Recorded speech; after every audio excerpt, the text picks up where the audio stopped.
Is that guy, that same guy you have a kind of on call for emergencies, is that guy also um, doing repairs? Like he's your dedicated repair person, Yeah, so just in general? our repair business is not very big, so essentially he's very flexible. And you could even call him that. He's a flex guy. Like Mm. he can do a little bit of everything. He's there when we need him.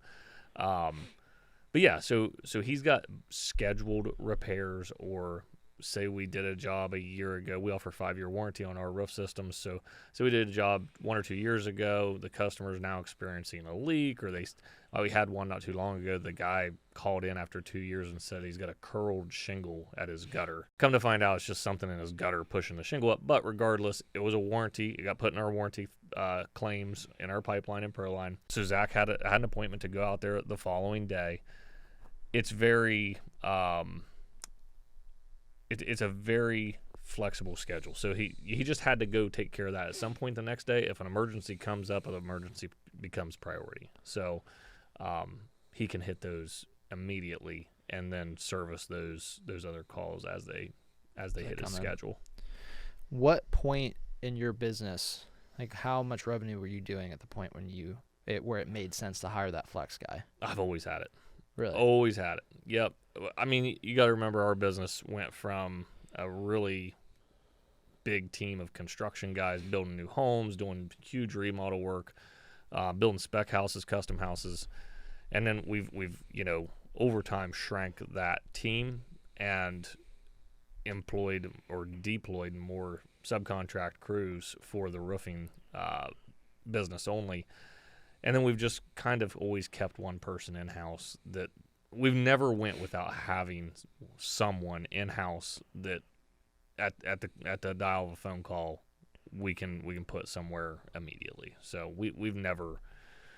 To me, it's a cost of doing business. You need that, and it's not a big salary. Yeah. Maybe a $50,000 a year guy, and you put him in a pickup truck. So.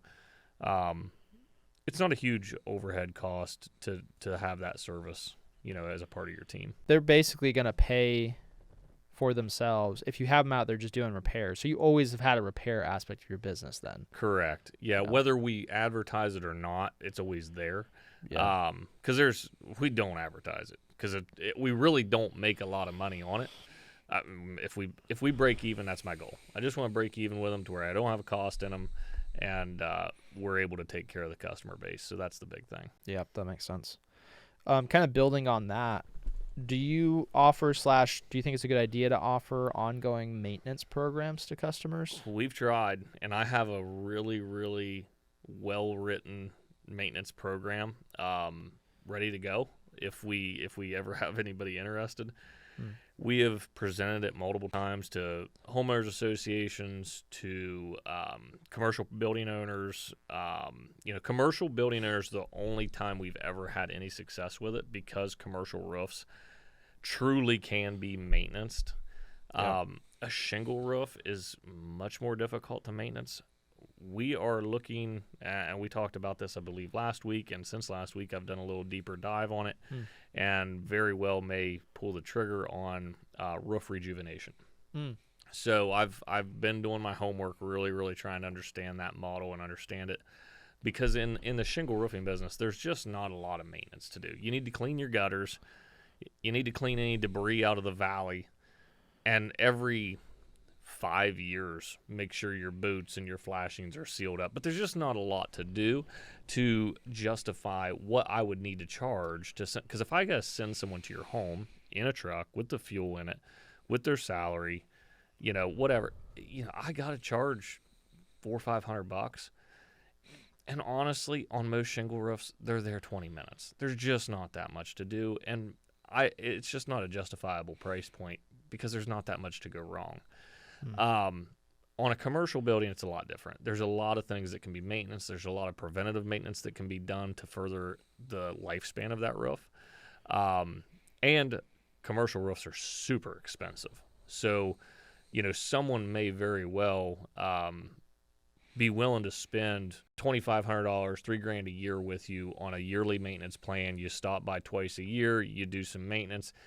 But what we like to do is when we go there, we do the maintenance. We also look for any potential preventative maintenance things we can do, and we upcharge that. So, we find, there's the rubber's in good shape, but a lot of the seams are starting to lift and different things like that. Okay, well, maybe we offer a cover tape job where we go and we cover tape all the seams to bring that roof up to a good point to where it's going to lengthen the lifespan of it. So not just maintain it, but actually lengthen the lifespan of that system. So residential is real tough. Commercial, it can be done. Yeah, that makes a lot of sense. People have to, if they're going to sign up for another recurring fee, they have to have tangible value they're getting on if it's monthly, then essentially monthly basis. They're Yep. going to need to know, what are you actually doing for me? Here's the problem too with residential. One, it's the money. Two, if it's a newer roof, they fully expect that roof to last them for 15 to 20 years without maintenance, because the last one they had lasted 20 years without ever touching it. Why do I need to do this now? Yep. Or it's a 20-year-old roof and they're calling you to do maintenance on it, and it's at a point where there's not a whole lot you can do. It's past its useful lifespan, and realistically it just needs replaced. So, like I say, again, residential is just a really hard spot to make that work.